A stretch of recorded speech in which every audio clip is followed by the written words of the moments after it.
is Playing with the Enemy, a true story that involves history and small town in Illinois, as well as baseball. And with the baseball season being what it is, this might be a good filler for you. It's a remarkable story, and central to the story is the U-505 submarine that's at our own Museum of Science and Industry. You'll see that the September 1st program, we have a historian from the museum speaking about the true events that link that story, Playing with the Enemy, with the U-505. Similarly, When the Men Were Gone, our program for September 8th, is also set in World War II, another true story. And its sports is football. So we'll be turning the corner into September, and we'll have to be thinking about the football season, and that will be our virtual way into that. So I hope that you can join us. Please contact Rachel. You'll see her email at the bottom of that slide to register for those programs. And with that, I'm going to take my screen down.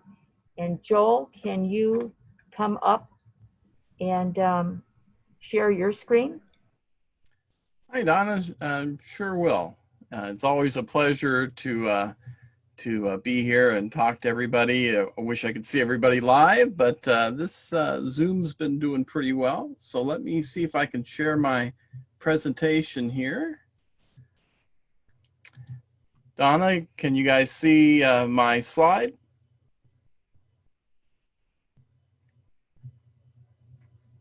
Hopefully. I can see you. Okay. And I can see the Solar System Ambassador to your right. Okay, let me do this.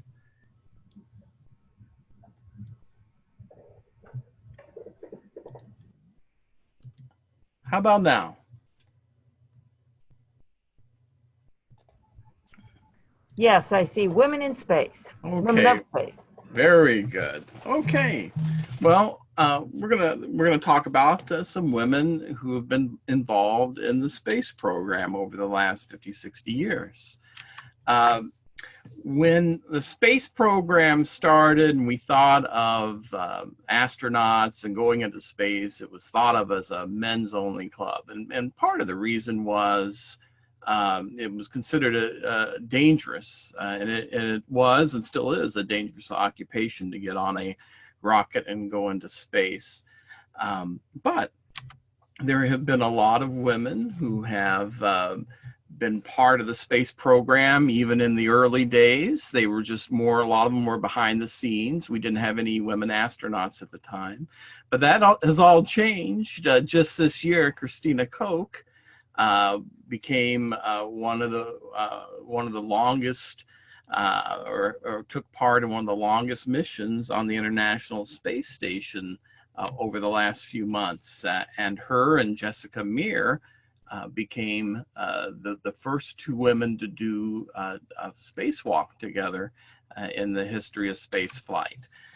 As you can see in this graph, Christina is right behind Scott Kelly for the number of days on a single mission. She spent almost a year in space, followed by Peggy Whitson, and McLean has also spent 200 days is a long time to spend up in space. So as you can see, women have gone on to become astronauts who spent a lot of time doing research up on the space station. But women aren't only involved as astronauts. A lot of women have done things behind the scenes, whether it be the science or the math or controls that have helped push the U.S. and Russia and the world into space. And that's what we're going to talk about today. We're going to certainly talk about some of the astronauts, and this is the current, some of the current female astronauts that NASA has. But we're also going to talk about some of the scientists and the researchers and the mission control people behind the scenes, even business people who have pushed space flight. So that's what we're going to talk about. We're going to talk about 16 women in this presentation. And, you know, one of the women that we talk about might even be the first woman to walk on the moon. When NASA goes back to the moon in the next just few years on that first mission to walk on the moon, there will be a woman astronaut on that mission. But we're going to start with people other than astronauts, some of the behind the scenes people that really played a crucial role in space flight. And the first one I'll start with is Katherine Johnson. Now, Katherine Johnson was born in 1918. She is she passed away just this year at age 101. She graduated high school at age 14 from the West Virginia and went to the West Virginia State College and received math and French degrees. She was the first Black woman to attend West Virginia University. She took a job with the National Advisory Committee for Aeronautics, which would later become part of NASA, the National Aeronautics and Space Administration, and she started working at the Langley Research Center.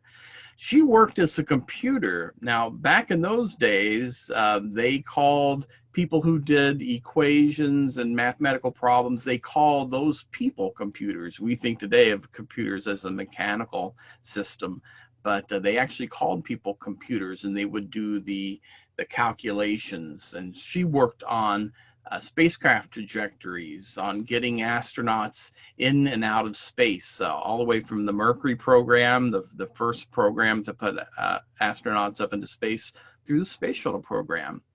And she was one of the first African-American women to be a NASA scientist.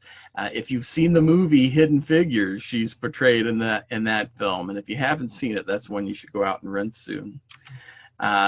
In 2015, she was awarded the Presidential Medal of Freedom.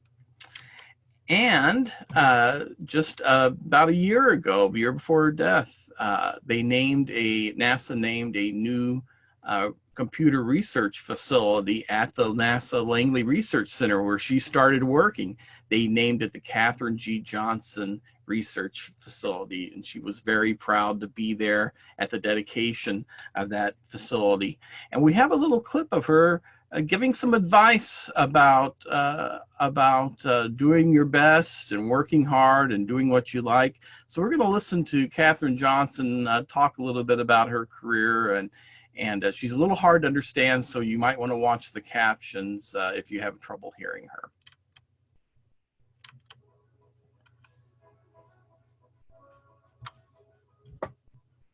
Do your best.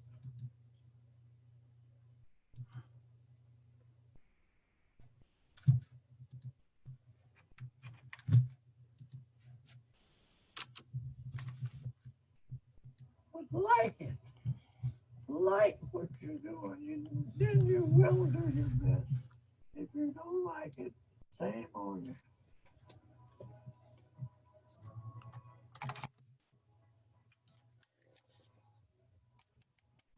Well, now, if they just did the hard work that I did, which was my job, I did it every day. I never missed a day, never stayed home playing stick and stuff. But my problem was to answer questions. And I did that to the best of my ability at all times, correct or incorrect. But that's my theory. Do your best all the time.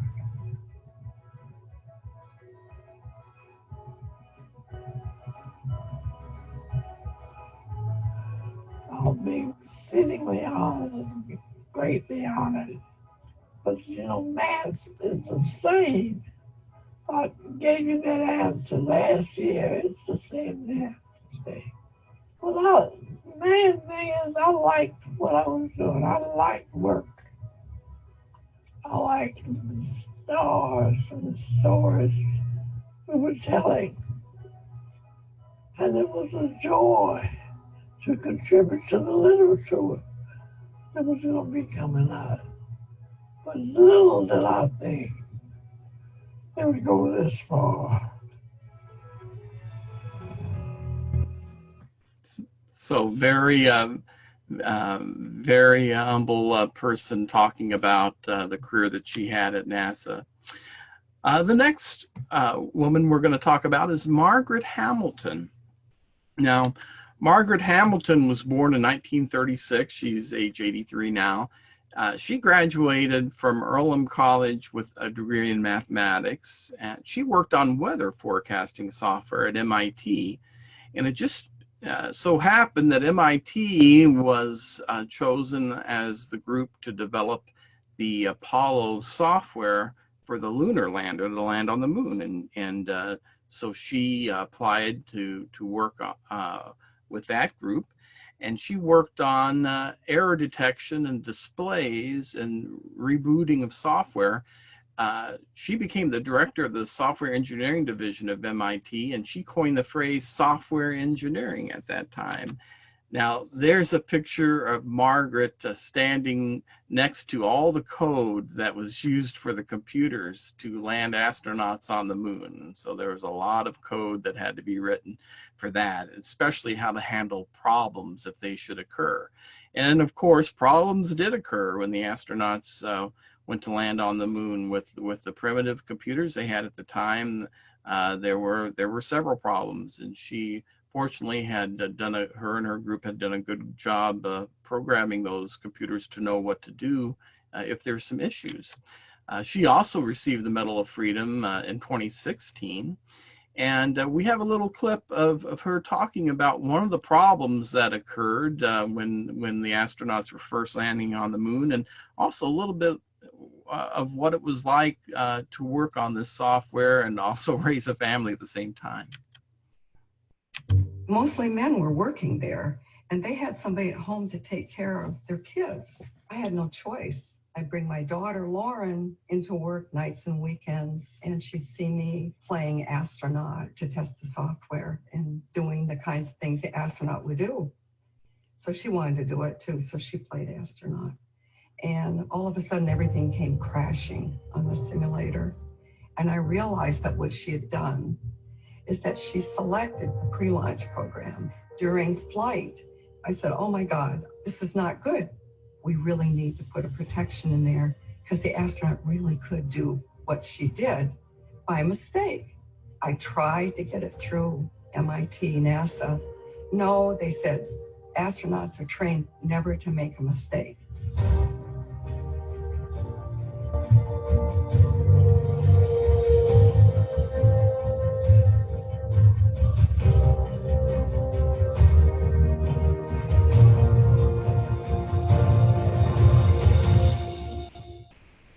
There was an emergency. Everything happened that we thought would happen if they made the mistake. So then there was a decision, go, no go, land or don't land. Fortunately, the people at Mission Control trusted our software, and they said, go, go, go. The software and the hardware worked perfectly. The software was on the ground and on the moon. That's one small step for man, one giant leap for mankind. So even astronauts can make mistakes. So luckily, Margaret got into some safeguards into the software to allow for those mistakes and be able to handle those issues when landing on the moon. The next person we're going to talk about is Frances Poppy Northcutt. Now, Frances Northcutt was the first woman in Mission Control in Houston, and so she got a lot of attention, a lot of interviews with the woman at Mission Control. She was born in 1943. She's 76. She studied math at the University of Texas. First female engineer employed at Mission Control. She designed trajectories for the flights to the moon, how they were going to get there, how to get back if there was a problem. When Apollo 13 had an explosion on the way to the moon, she had calculated a new trajectory kind of on the fly to get those astronauts back. She became involved in the women's liberation movement and became the women's advocate for the city of Houston. She later attended law school at night, became a criminal defense lawyer in 1984. So very accomplished person. And she has a very nice interview about her reflections on that time in Mission Control. So we're going to listen to her speak about how it was to be the first woman in Mission Control.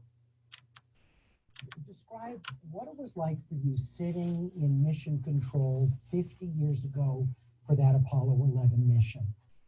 Well, it was exciting, but it was also just a lot of work, to be honest with you. You have to concentrate very hard. You have to be very into the mission and pretty much shut everything else out. Your team designed the return to Earth trajectory for Apollo 8. For all of them. Yeah, but I mean, it wasn't 8 was the first one though, right? So beginning with 8, was there anything in the subsequent missions that you changed, or once you have a successful Apollo 8, the trajectory is set? Well, it's not the trajectory that's set, it's the computations are set, because you calculate every trajectory live in real time based on the exact position of the spacecraft. There were still some modifications that were being made. There's always, you have a big software program, there's almost always going to be some little bug or some little something that you need to adjust. But there were no major changes that were made in those preliminary missions. We had begun working on more advanced missions that were never flown to try to do more exotic, more challenging flights to the moon. What's an example of that? A mission High inclination, polar orbits, things like that. And that would, the advantage of that would be to see parts of the moon that otherwise wouldn't have been. Exactly. All we ever saw was the equator. I mean, would you really think you'd explored the Earth if all you saw was the equator? You look back to being the only woman in Mission Control, and you became a focal point as a result of that. People interviewed you, there were profiles, your gender conveyed a status at that whole era. And as you look at that now, do you see that as largely positive? Is there any downside to that as you think about it? Well, it was, a lot of the treatment by the media was very sexist. And I would have preferred to have been the 100th woman in Mission Control. But I felt it was an opportunity getting out there to let other women know that women could do those jobs. And I think that that was a positive. In fact, I know for certain it was. I was going to ask if you heard from women who saw you in those interviews or read about you. Exactly. See, I was contacted by the Brazilian consulate 6-8 weeks ago about a woman at JPL who was a Brazilian born, Brazilian raised, who wanted to locate me because when she was a little girl, she said that she was influenced to go into planetary science because she saw news coverage of me out of Apollo 13. That's got to be very gratifying. Pretty amazing. So it is. It's interesting that too that Poppy had worked on some trajectories for polar orbits of the moon. Had we actually done some of those polar orbits, we probably would have detected water ice that we know is on the moon now. That we will be visiting when we go back to the moon in the next few years. Oh, okay. Well, speaking of Mission Control, Ginger Carrick is the next woman we're going to talk about. She is currently a flight director at the Mission Control Center for the International Space Station and the Shuttle. She was the first Hispanic to lead Mission Control. She's age 49. She graduated from Texas Tech with a physics degree. She applied to be an astronaut, but was disqualified due to kidney stones. At the time, that was a disqualification because that could end a mission early if someone developed kidney stones. They're very painful. So she was also the first non-astronaut to be the Capcom, or the person to speak with the crew during missions. And she has a very good story about not giving up on your dreams, even when situations change. So we're going to hear a little bit from Ginger Carrick about trying to become an astronaut and then finding her way to become flight director at Mission Control.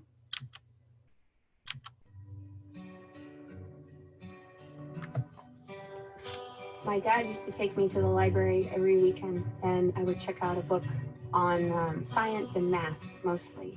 I got my pick.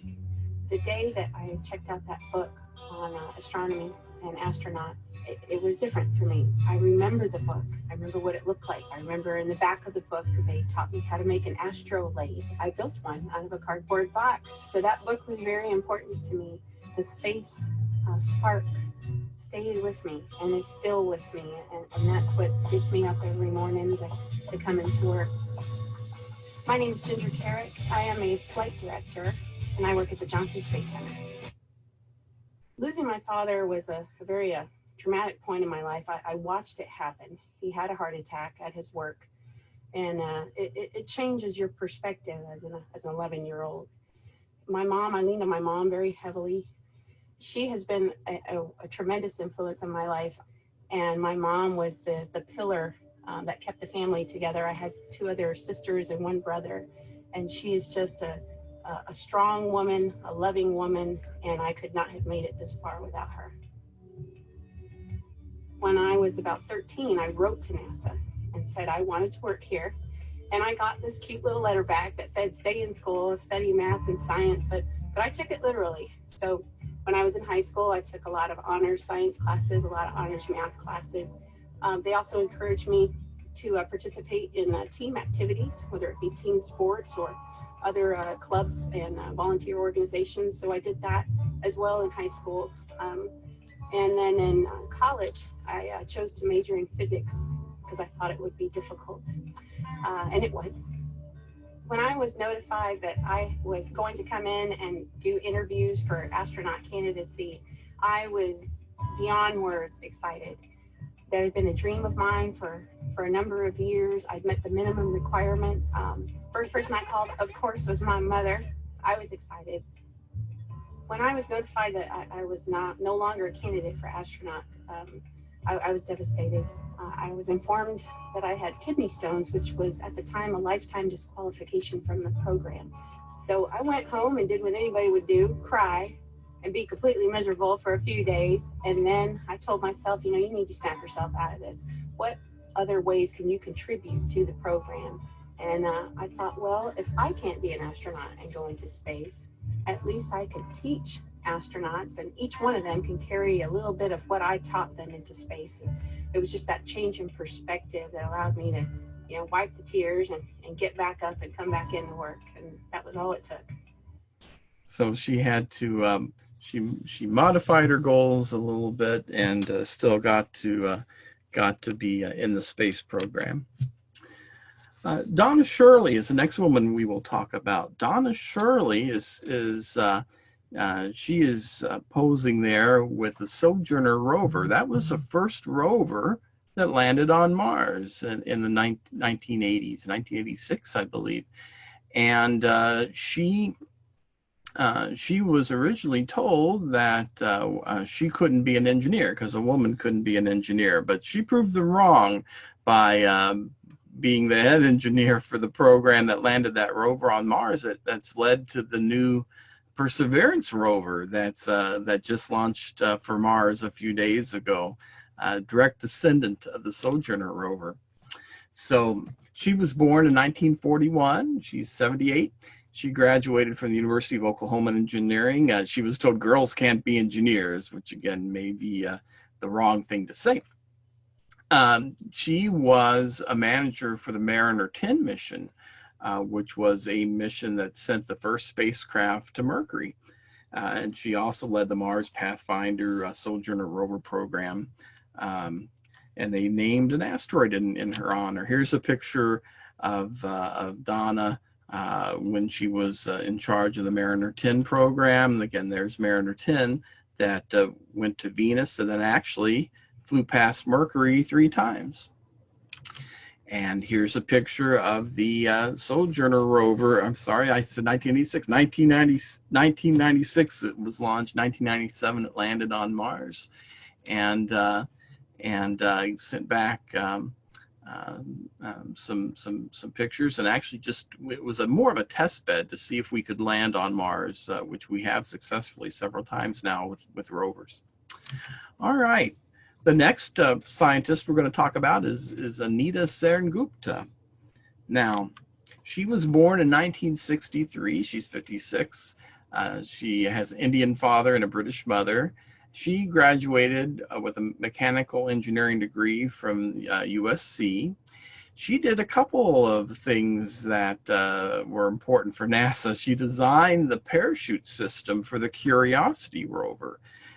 And that same parachute system is also on the Perseverance rover, which is getting it down on the surface of Mars this coming February. Not an easy thing to do. The European Space Agency, they were set to land a rover on Mars, launch a rover to Mars this past summer, but they had to postpone a couple of years because they just couldn't get the parachute system right. Very thin atmosphere on Mars, so it takes a special type of parachute. So she was the designer of that supersonic parachute system. She's also the manager of the Cold Atom Lab at NASA's Jet Propulsion Laboratory. And here's a picture of her with that Cold Atom Lab. What that is used for, if you think of how we study atoms and small bits that make up life and all matter, you can do one of two things to study the components of atoms. You can smash them into each other, and that's kind of what we do at Fermilab with the big collider under the ground up in Batavia, Illinois, where they accelerate particles and smash them so that the particles separate. Another way to look at particles is to get them really cold, almost to 0 Kelvin. And if you can get them almost to 0, they slow down. Plus, if you can get them in a weightless environment, they don't come crashing to the ground. They kind of float, and that's the purpose of the Cold Atom Lab experiment that she developed, and is up on the space station right now, where they're studying particles. Okay, well, the final woman we're going to talk about in this section of the program is Gwen Shotwell. And Gwen Shotwell, if anybody watched the astronauts return from the space station this past Sunday, they did an interview with Gwen Shotwell at the end of that, at the press conference that they had, because she is the president of SpaceX. She was born in 1963. She's 56. She graduated from Northwestern University here in Illinois. She was the 7th employee at SpaceX. She was taking a friend over who just got hired by SpaceX, and Elon, the friend said, "Hey, you've got to come in and meet Elon Musk. He's a really neat guy. You got to meet him." So she came in to meet him, and he hired her. 7th employee there at SpaceX in 2002, and she became president of SpaceX in 2008. And as you know, the first company to fully reuse rockets, and her company was the first private company to launch astronauts to and from the space station. Here's a picture of a couple of those rockets coming in for landing there. So those are some women who've been involved in the space program, who you may not hear a lot about because they do a lot of things behind the scenes. Now we're going to talk about some pilots and astronauts.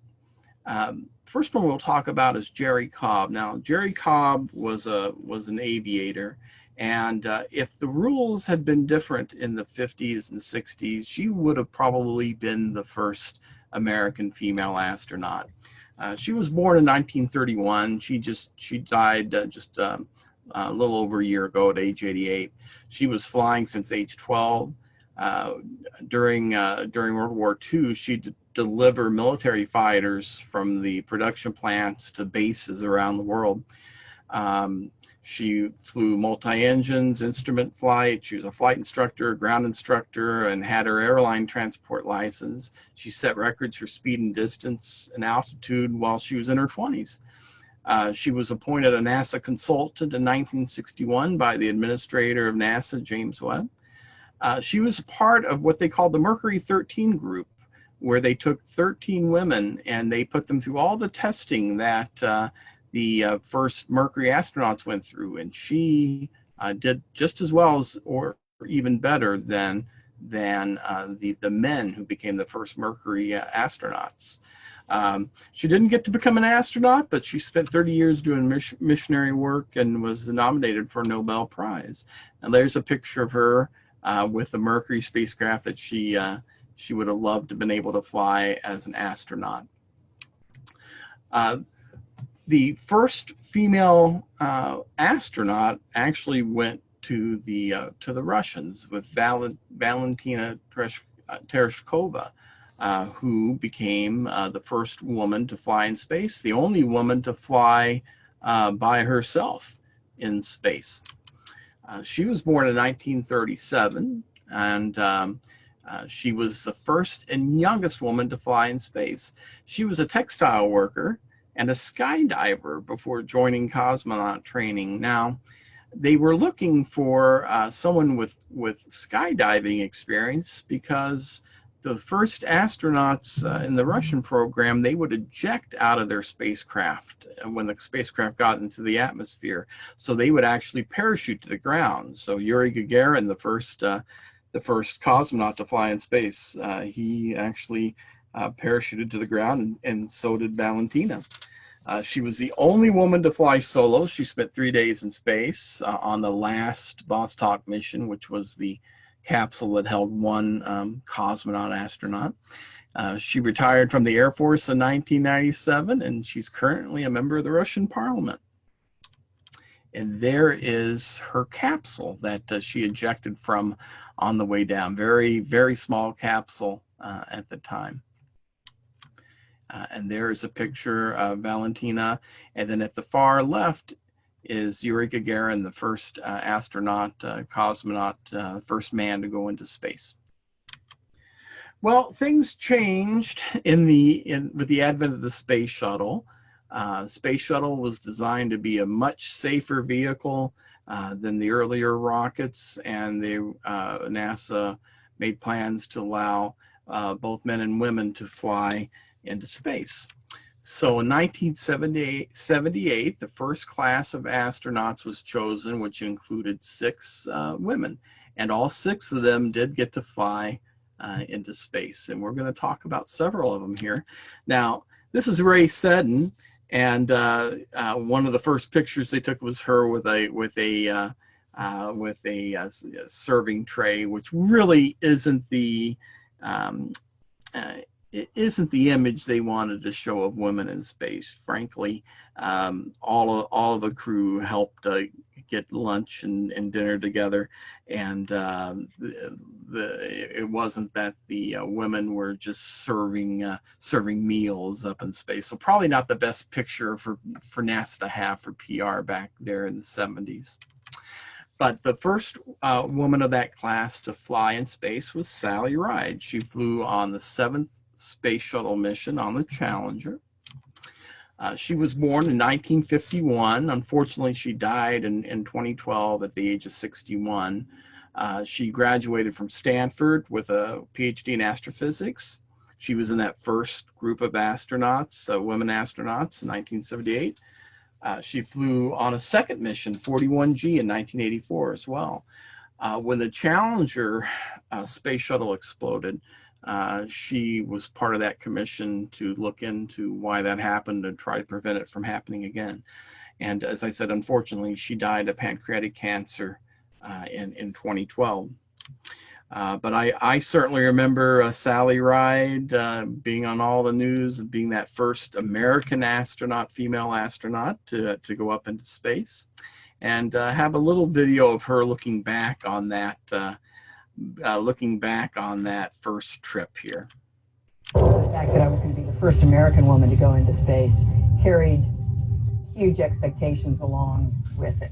And that was made pretty clear just the day that I was told I was selected to the crew, because I was also taken up to Chris Kraft's office, who was the head of the Johnson Space Center, because he wanted to have a little chat with me and make sure that I knew what I was getting into before I agreed to be on the crew. But I was so dazzled just by the opportunity to be on the crew and go into space that I really don't remember very much of what he said. On launch day, there was so much excitement and so much happening around us in the crew quarters, even on the way to the launch pad, going up the launch pad, looking up and seeing, this huge, rocket that kind of sounds like an animal. You can kind of hear the gurgling and the hissing, and it sounds like it's alive. I spent an enormous amount of effort just trying to stay focused. I tried to block out pretty much everything that was going on around me and just kind of put one foot in front of the other, because it would have been way too easy to just be lost in the moment. I didn't really think about it that much at the time, because I just wanted to get the opportunity to do that. But I came to appreciate what an honor it was to be selected to be the first woman to get a chance to go into space. So what a good choice for the first American female woman to go into space, and it is such a shame that she died so young. The next astronaut we'll talk about is Mae Jameson.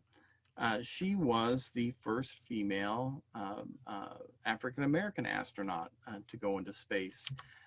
She actually has a connection with Chicago. She was born in Alabama, but she was raised in Chicago, went to Morgan Park High School. She graduated from Stanford with a chemical engineering degree and Cornell with a medical degree. She became a NASA astronaut in 1987, and she went up on a Space Lab mission in 1992. Now, Space Lab mission carried a research laboratory in the payload bay of the space shuttle. So she did a lot of research on that mission. She left NASA after the flight, and she always says that she regretted it. She would have liked to have gone up on a few more flights, but it takes a lot of time to prepare for those flights. So a lot of astronauts, once they've gone once, they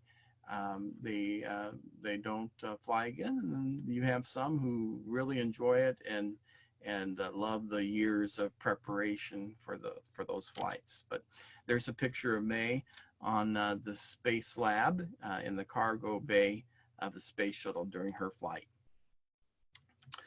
All right, the next astronaut we're going to talk about is Eileen Collins. Eileen Collins was the first woman to pilot a space shuttle, and then also to be the commander of a space shuttle. She was born in 1956, so she's 62, graduated from Syracuse University. She joined the Air Force, became a test pilot. She became an astronaut in 1990, and the first female pilot in 1995, and the first female commander in 1999. After the Columbia accident, she flew the next mission that returned to flight, STS-114. Now, it's interesting, too. She took up on her flight where she was the pilot, she took up the Chandra X-ray telescope, which you see a model of in this crew flight, and it was the heaviest object ever launched by a space shuttle. For that reason, this crew, where a crew would typically be, they'd take up 7 astronauts. They only took 5 astronauts on this flight. And they had a problem during the flight. They had a couple problems. They had a controller on the main engines go out. The backup controller had to take over. And also a pin dislodged in a main engine, which put up, actually through a hole in the main engine, and caused it to have a small fuel leak, and it almost ran out of fuel on the way up, which you don't want to run out of fuel in a space shuttle. That could have some serious consequences. So a very dangerous flight that she was the pilot for, but she went on to be a commander. And again, the first female pilot, the first female commander of a shuttle flight. And we have a little video of her speaking with Oprah about that flight where she was the commander. So we'll watch that. Now women in space are reaching new heights. Just last year, the world saw the first woman command a space shuttle. Eileen Collins joins us. And her baby girl standing up for mommy. Wow, that's fantastic. What would you describe? I have some space envy. What would you describe as the greatest thrill? Well, actually, two things. Being in space, being in microgravity, and floating it's weightless. A whole new world. Yes, that is a dream. And the other one is... It is a dream. And does it really feel, it feels weightless? It feels like... Well, the closest thing you can come to on Earth is a swimming pool. Okay. Except you don't get any resistance when you move your arms and legs. It's like learning how to roller skate. Really? Learning how to move around in space. Well, I can't even imagine it. Okay, so the other thing is... The other thing is looking back at the Earth and seeing the Earth from space, you really get an appreciation of how fragile and beautiful and how much we need to take care of the Earth. Really? I bet when you come back, you never see things the same, or do you? Well, I told myself on my first flight that I didn't want to change, that I wanted to be the same person when I came back. And I don't think I changed as a person, but I think that I see things differently. I think that maybe I have a message to bring to other people, and that is that spaceflight is the future. And I think we're going to see more and more people going into space. I'd like to see more civilians go into space. I'd like to see space travel become something that belongs to people around the world, not just a few astronauts, but something that we all can experience. All right. All right. The next woman we will talk about is Krista Mcauliffe. Krista Mcauliffe, speaking of a regular person, she was a teacher. And she was going to become the first civilian to go into space as a teacher. She was going to teach a lesson to students. Unfortunately, the flight that she was on, the Challenger, exploded on its way up into space, and the entire crew perished. She did have a BS in education from Framingham State College. She taught social studies at the Concord High School in New Hampshire. She died aboard Space Shuttle Challenger January 28th and it should be, it is not 2016, it was 1986. This was the symbol for the Teacher in Space program. And there's a picture of her practicing to get used to zero gravity in an airplane prior to her flight. And there is a picture of her and her crew who all perished on that flight, including Judy Resnick, one of those first six, the class of 6 astronauts. She also perished on that flight as well. Her backup, Barbara Morgan, who was a teacher who was a backup for Krista Mcauliffe. After the accident, they wouldn't let her fly. And eventually, when they decided to let John Glenn fly again, who was a senator at that time, or had been a senator, they decided they would make Barbara Morgan, they would train her as an astronaut. So even though she was a teacher, they would train her as an astronaut, and she did get to fly to the space station and did some of the lessons that Krista was going to do on this flight. Shannon Lucid is the next woman we will talk about. She actually flew aboard the space shuttle, the space station, and even the Russian Mir space station. She was born in 1943. She was in that first class of 6 astronauts, female astronauts. She learned to fly and received her pilot license at age 19. Got a BS in chemistry at the University of Oklahoma. In that first group of female astronauts, she flew in space 5 times. The only American woman to fly on the Mir space station, spent 179 days there. She was a NASA chief scientist, and she served as the Capcom, or capsule communicator, for the final 16 shuttle missions. And she retired from NASA in 2012. So there's a picture of her on the left, far left, with those first 6 female astronauts. She actually also was the first mother in space.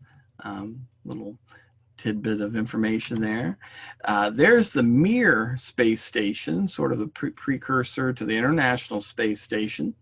And there's a picture of Shannon on the treadmill up on the Mir space station. And there's a picture of her as the capsule communicator and mission control on the final space shuttle flight. All right, we have one more astronaut to talk about, and that is Peggy Whitson. Now, Peggy Whitson has a real great story. She was born in a small town in Iowa. I think there were, I don't know, 30, 40 people in that town, and she applied to be an astronaut several times before she was selected, but she later became an astronaut. She was the first female commander of a space station, and until Christina Koch got back earlier this year from space, she held the record as the longest, spent the longest time as a woman, or for a woman up in space aboard the space station. So she'd spent, she still, if you add up all of her space flights, she spent 289 days in orbit, and her longest space flight was 289 days in orbit, 665 days in space total, which would be a round trip to Mars. She was also the oldest female spacewalker at age 57. So there is a picture of Commander Whitson and Pam Melroy, who was the commander of the space shuttle that came up and joined with the space station. So the 2 commanders got to meet, shake hands in orbit there. So we have a little video of Whitson talking about persevering and not giving up on your dream.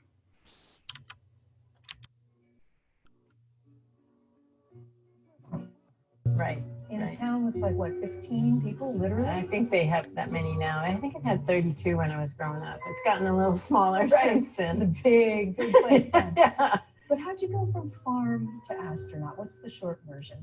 Short version, I watched the astronauts walk on the moon when I was 9.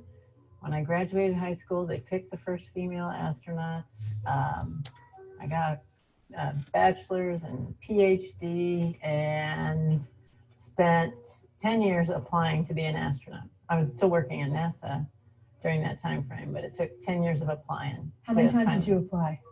5 times over 10 years, every selection. I saw you describe that in a letter that you wrote to your younger self. Mm-hmm. And tell me if I'm wrong. I think you got emotional talking about that. Well, yeah. 10 years is a long time. But it's funny because in retrospect, I can say I became a much better astronaut because of those 10 years. The things I learned and the things I was doing in that 10 years made me much more qualified as an astronaut. Why weren't you discouraged? Maybe too stupid to be. I don't know. Really, I think it was just maybe I am a little bit tenacious. A little bit, you think?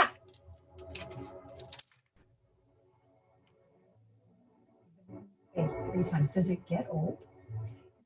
For me, and I know some people get bored by it, but to me, it just doesn't. And you're retired now. Yeah. But would you go again? Absolutely. I would go again. No hesitation. None whatsoever. I think you retired in part for like health reasons. They don't want you to go back up there. Well, right? they prefer not. Yes. But you'd still go. I'd still go. What does your husband think of that? He'd want to go with me. All right, so somebody who applied to be an astronaut 5 times over 10 years and was rejected 4 times, continued to persevere and try again, and then ended up setting records as the most time up in space. So a lesson for all of us not to give up on our goals and our dreams. Well, we have one more woman I want to talk about, and this is a clue to who this woman is. I bet some of you know that this is the Starship Enterprise from Star Trek. So the woman that I am going to talk about is Nichelle Nichols, or Lieutenant Uhura. And you think, well, what does she have to do with astronauts and women in space? And we'll talk about that. Nichelle Nichols was born in 1932. She's 86 in Robbins, Illinois, which is in Cook County. She performed in clubs and musicals in Chicago. She was a talented actress and singer. She played Lieutenant Uhura in Star Trek. She was the first African-American woman featured in a major TV series. She had the first interracial kiss on U.S. TV with Captain Kirk. She worked with NASA to recruit minority and female personnel. She is the reason that several of those first 6 women applied to be astronauts in the 70s. And then in just a few years ago, she flew aboard the NASA Sophia Observatory, which is a plane that carries a telescope on the end up above the clouds. And she was part of that mission. She has an asteroid named in her honor. So there is a story that she likes to tell about being on Star Trek that first season. And after that first season, she was offered a Broadway show. And she went in to the creator of Star Trek, Gene Roddenberry, and said, Gene, I need to leave the show. I mean, I got this role that was offered me on Broadway, and I want to do that. And he said, oh no, I mean, we really hate to lose you, but think about it this weekend, and then let me know Monday. If you really want to leave, we'll write you out of the show. So that weekend, that Saturday, she had a dinner to go to. So she went to this dinner, and somebody came up to her and said that her biggest fan was there and wanted to meet her and say hello. And she was happy to meet the public, and she turned around to face her biggest fan, and it was Dr. Martin Luther King. And she couldn't believe he was a fan of Star Trek. And he said, yes, I'm a fan, me and Coretta. This is the only show we let the kids watch. We really love the show. And she said, well, that's very nice, but unfortunately I'm leaving the show at the end of this season. I have a Broadway show I'm going to be in. And he said, no, you can't leave that show. He said, you're such an inspiration. You show that a woman and an African-American woman to boot can do things that and any of the men can do, and you're a great role model for what women can do by just being on this show, this primetime show. And she thought about it, and Monday morning came around, and she went into Gene Roddenberry's office, and she said that she'd stay on the show, and it was directly because of what Dr. Martin Luther King had told her about how important her role was that she didn't realize at the time. And I think that is an awesome story to talk about how you don't always know how you affect other people and how you inspire other people. So here's a picture of Nichelle and the cast of Star Trek out as they look at the very first space shuttle, which was named Enterprise, that unfortunately didn't go up into space, but actually you could see it in New York City on the Intrepid carrier that's out there right now. And there's a picture of Nichelle aboard that Sophia astronomical aircraft as it's flying above the clouds, looking at objects through the telescope.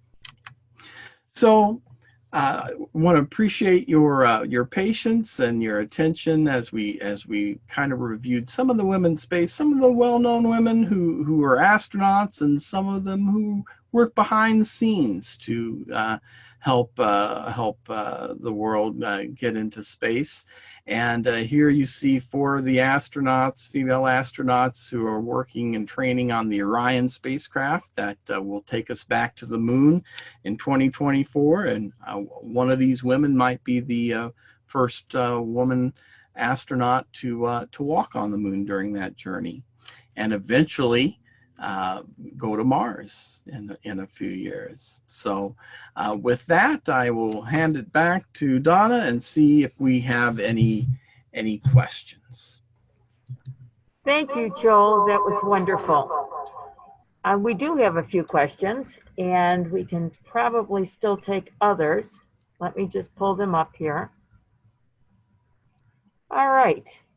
So our first question is, how many women or men apply to the NASA astronaut program, and is there more interest in becoming an astronaut or becoming a scientist or on-the-ground NASA employee?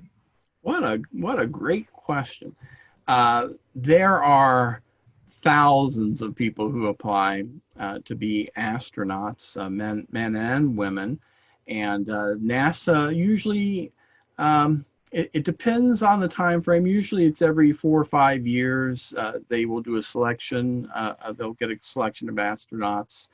And usually they want a group of, there's been groups as well. The Mercury 7 was kind of the smallest group. And then there's been groups of 30, 40 astronauts that they've hired at a time. It takes several years of training to be ready to fly on your first mission.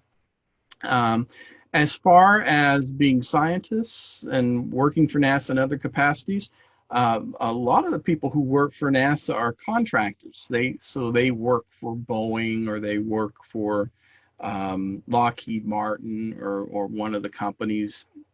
There are some NASA scientists who work directly at a NASA field center, such as the Glenn Field Center in Cleveland or Johnson Space Center in Houston, Texas, and such. I'm asked all the time, how do I become an astronaut? Is there a program that I take? And really, there's no curriculum for being an astronaut. You find something you like, something you enjoy, and become the best at it. So you become the best mathematician, or the best physicist, or the best medical doctor, or the best astronomer, or best mathematician, and do your best. And when an opportunity comes up to apply to be an astronaut, apply, and you might actually get to do your work on a space station, or on the moon, or even on Mars someday.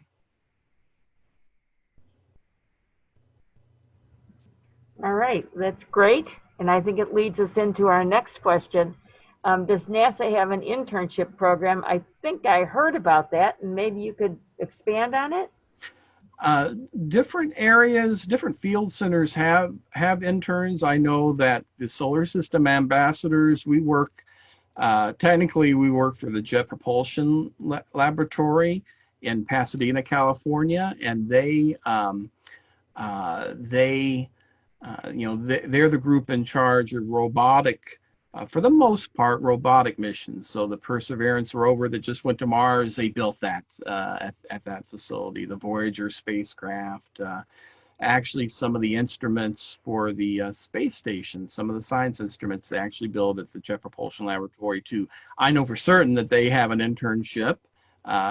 Now, things have been affected by COVID this year, and so I'm not so sure that the internships happened this year, but if you are interested in learning about science and maybe doing an internship, I would start with the guidance counselor at your high school. They should know how to get in touch with the NASA Field Center, depending on what you're interested in. Or if you're in college, you're certainly the guidance center there at the college would have information about applying to be an intern for NASA. I would say you want to have an interest in, either science or math. Those are the kinds of fields that you would get a lot out of interning at NASA, but you could make some good connections there, and maybe after you get a degree, you would know some people at that center, and that would be helpful if they had a position open to work there. So how exciting that would be to work for NASA. Now a question back to Katherine Johnson. In the interviews and records that you know of, did Katherine Johnson ever comment on race or racism in her position as a computer? Is that accurately portrayed in the movie Hidden Figures? I think the movie, a lot of the things that happen in the movie are accurate. There was racism at that time. I think in the movie they try to portray NASA as kind of fighting against some of that. I think that has to do with the managers and the different people that were there, and to the extent that they either fought against that or took part in that. I think things have changed a lot. Again, it's what an honor. While it doesn't make up for the harassment that she had, what an honor she felt. In her interview, she said that she was honored that they had named that facility after her. I'm sure she didn't think at the time that the facility, a computer facility, would be named after her as a recognition for the work that she did. But I think one of the things I think that comes across in the movie is that she was confident in what she did, and she was a prodigy to be able to graduate that early and then get those 2 degrees. Very intelligent, and I think she realized that, and I think the women that are portrayed in that movie have that confidence, and I think they show that confidence. And I know that the actresses who played those parts interviewed the women that were still around at that time.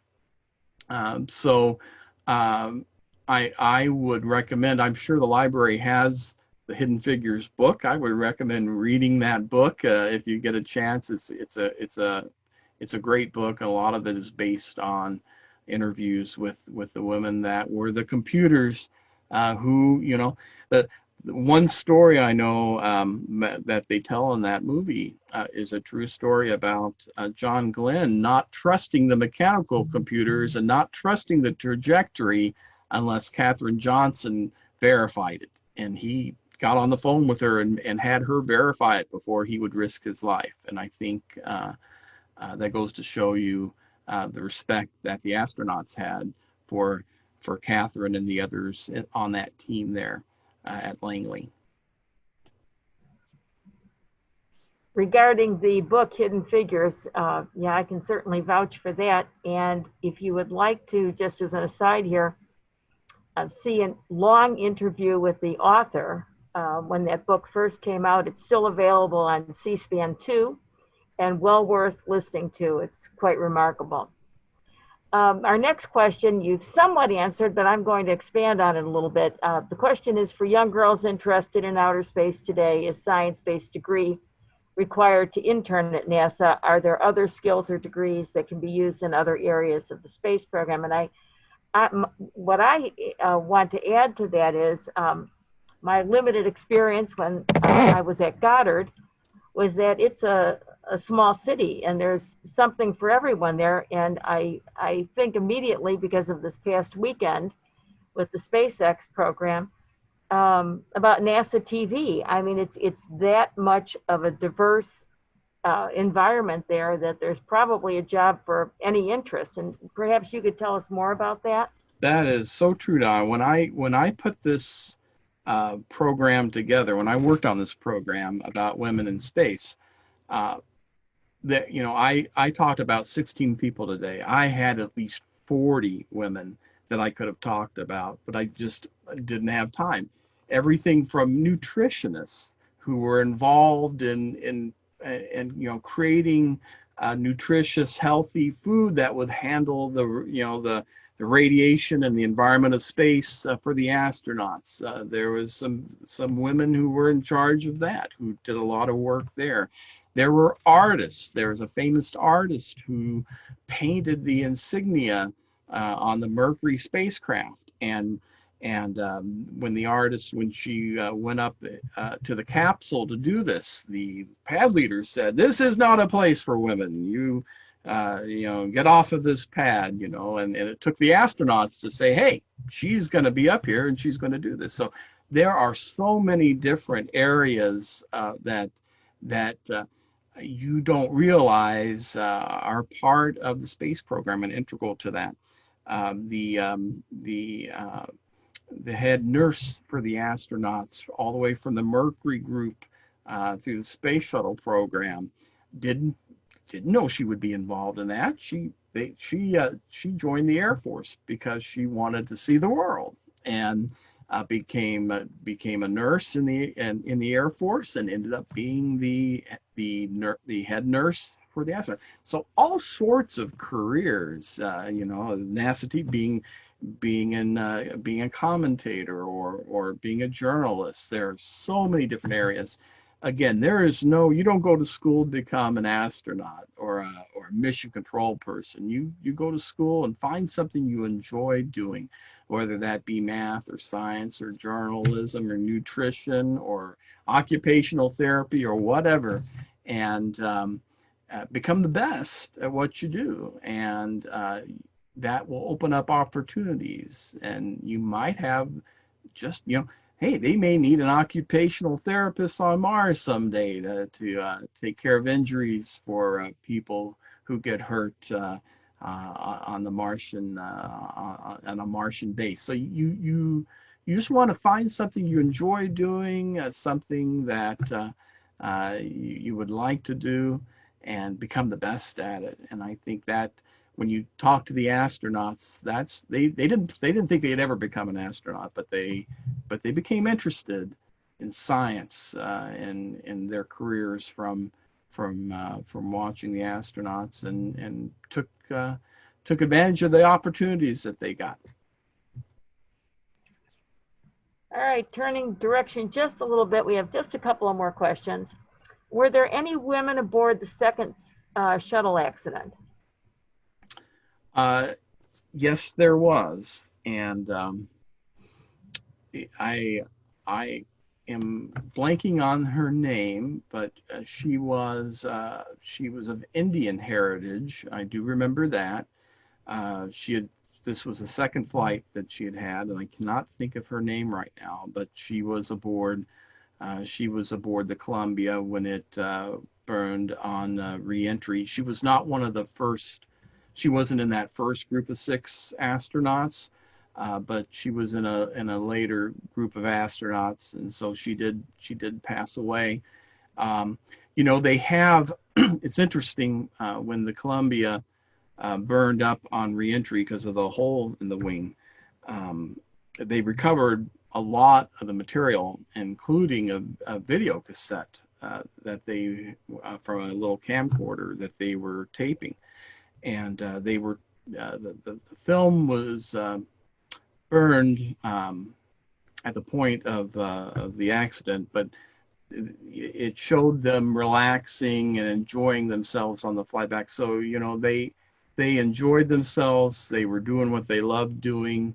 It's a tragedy that they died, but at least they were doing what they loved and were very happy to be coming home. And it's a tragedy that they were killed on reentry, but we have done our best to make things as safe as possible, and that's one of the reasons why we ended the space shuttle program and are moving on to some other vehicles that hopefully won't have those kinds of issues. Even the vehicle, the SpaceX vehicle that returned to Earth on Sunday, right before it left the space station, they checked the heat shield just to make sure it hadn't got hit by any debris while it was docked at the space station. that's something we wouldn't have done had not been for the accident at Columbia. So hopefully, space is unforgiving. When you leave the Earth, it is an unforgiving environment you're going into. There's always potential for accidents, and hopefully we learn from those accidents, as tragic as they are, and do our best to prevent those same accidents from occurring again. Okay, thank you. And I have a question here. Who is the other woman in the crew picture with Eileen Collins? Do you remember? Let me see if I can zip back to that. There are so many women astronauts, and again, I couldn't talk about all of them. Let me see if I can find it here. Let's see.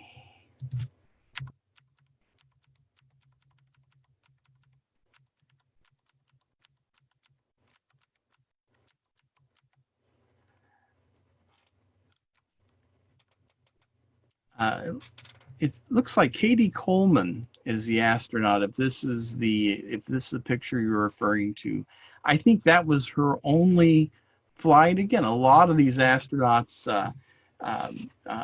flew on one mission, and that was time enough to devote to being on a mission. But I think this was her only mission on the flight there.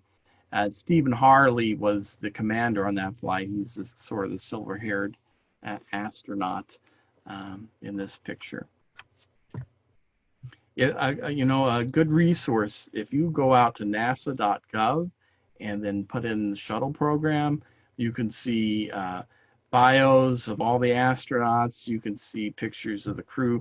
Usually the crews have an official portrait like this one, and usually they have a fun portrait where they're all wearing sunglasses or they're all wearing some kind of costume, that kind of thing. So that's a lot of neat pictures and information you can find about astronauts and other careers, space careers, out on nasa.gov.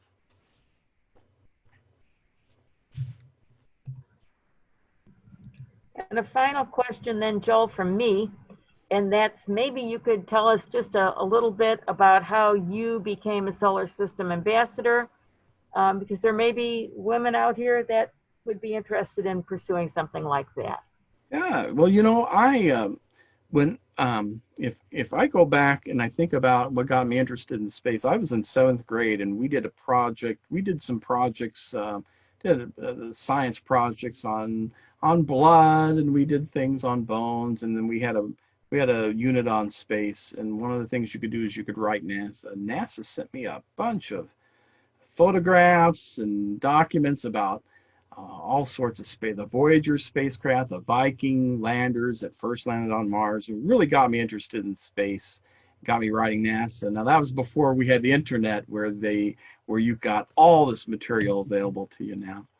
But that's sort of what sowed the seeds. I got interested in space at that time, just from the 7th grade science class, Mr. Knox, I remember. And I always was interested in space. I talked to people about it, and someone mentioned to me that, hey, they have the Solar System Ambassador Program, which is made up of volunteers all around the country who go out and they participate in science talks by the scientists on the different projects that NASA has.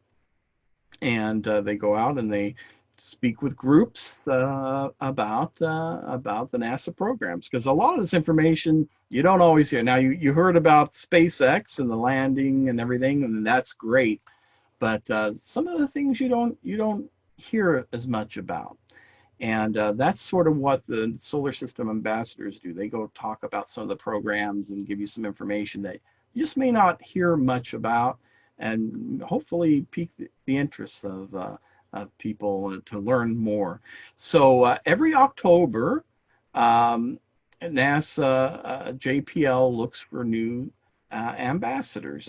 And so if you Google solar system ambassadors, you will see that you will go to a page where you can apply to be a solar system ambassador. I think it opens up in October, but if you go, it'll show you the page and give you the application. They check the references on that. I remember they called my boss at the software company I work at. Hey, is this a moral person of moral character, and do they know about space, and you think they would do a good job? And so they do check the references out.